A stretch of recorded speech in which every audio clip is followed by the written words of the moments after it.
নমস্কার। চলুন আজকে একটা নতুন বিষয় নিয়ে আমরা ক্লাসরুমে আলোচনা করি। তো তার আগে একটা কথা বলি।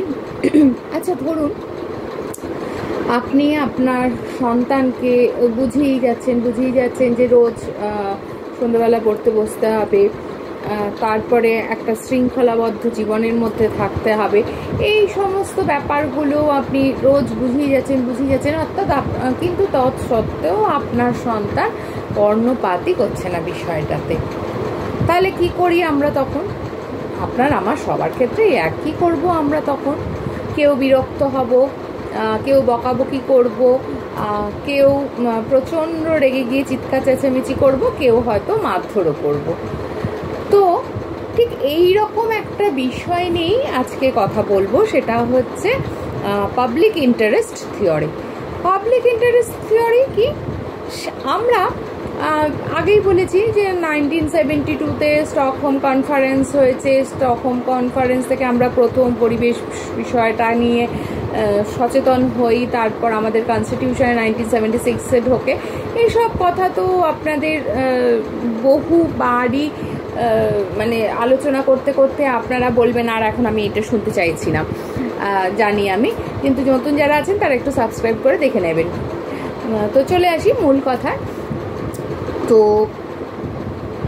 এই সমস্ত ক্ষেত্রে এরপর অনেকগুলো কনভেনশন পরপর বিভিন্ন বিষয়ের ওপর হয়েছে। সেখান থেকে তো আমরা অ্যাওয়ার হচ্ছি।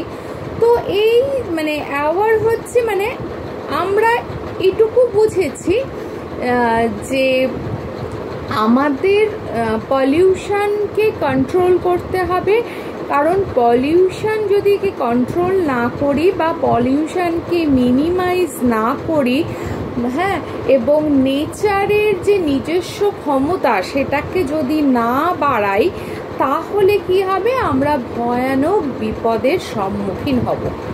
এটুকু আমরা বুঝেছি, হ্যাঁ। এবং এই যে বুঝেছি, এটা কিন্তু একটা দুটো দিনের বিষয় না। বিভিন্ন সম্মেলন, তারপরে বিভিন্ন এনজিওর অ্যাক্টিভিটি, গভর্নমেন্টাল অ্যাক্টিভিটি, এই সব কিছু মিলিয়েই আমরা শেষ পর্যন্ত এটুকু বুঝতে পেরেছি। তো this is called public interest theory. কিন্তু সমস্যাটা হচ্ছে সেই জায়গায় যেটা আমাদের অনেকেরই সন্তান করে, যে বুঝেও কাজটা করে না। আমরাও কিন্তু সেই ভুলটাই করছি।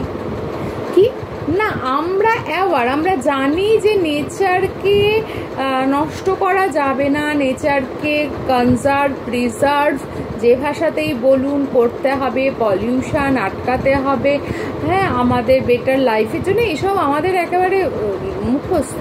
কিন্তু আমরা এগুলোকে গায়েই মাখি না। আমরা কিন্তু বাস্তবে সাধারণ মানে আপনি মানে আমাদের একটা প্রত্যেকে আমরা যদি একটা দিন অ্যানালিসিস করি, পুরো ঘুম থেকে ওঠা থেকে শুরু করে রাতে শুতে যাওয়া অবধি একটা দিন পুরো অ্যানালিসিস করি, তাহলে দেখব নেচারের জন্য আমরা কিচ্ছু করিনি।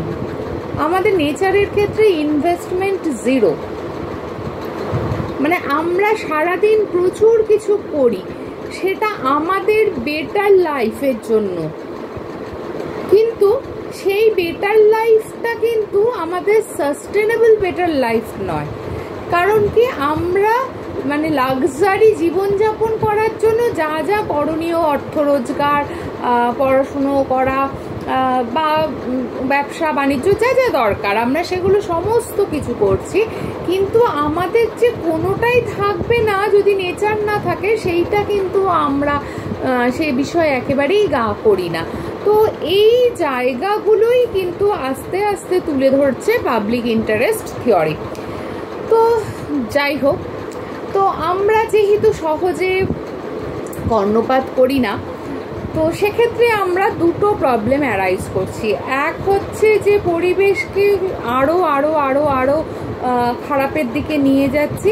দু নম্বর হচ্ছে যে আমাদের সন্তানেরা যে আমাদের দোষারোপ করতে পারে, সেই বিষয়টিকে আমরা কিন্তু আরও তৈরি করে দিচ্ছি, সেই জায়গাটা আমরা তৈরি করে দিচ্ছি যাতে পরে ওরা বলতে পারে যে তোমরা পরিবেশকে নষ্ট করেছো বলে আজকে আমরা সাফার করছি। তো এই দুটো জায়গা কিন্তু আমরা তৈরি করে দিচ্ছি। এবং এই যে আমাদের যে সচেতনতা বোধ আসছে না, সেই জন্য কিন্তু সংবিধানে সংবিধান যখন রচিত হয়েছে তারা জানতেন যে আমাদের সচেতনতা একদিনে আসবে না, সেই জন্য সংবিধানের একটা ভাগও আছে যে fundamental duties of citizen and environment বলে। তো তারপরেও আমরা যেহেতু কোনো আগ্রহ প্রকাশ করছি না পরিবেশকে সেভাবে রক্ষা করার, মুখে বলছি বাট কোনো অ্যাক্টিভিটি নেই আমাদের, সেই জন্য কিন্তু সরকার বাধ্য হয়ে বিভিন্ন ল, তারপরে এনভায়রনমেন্টাল অডিট, এই বিষয়গুলোকে এনেছে যাতে কিনা আমরা পরিবেশকে বাধ্যতামূলকভাবে সুরক্ষা দিই এবং যদি কোনো কারণে পরিবেশের ক্ষতি করি তাহলে ওটা পানিশেবল অফেন্স হবে।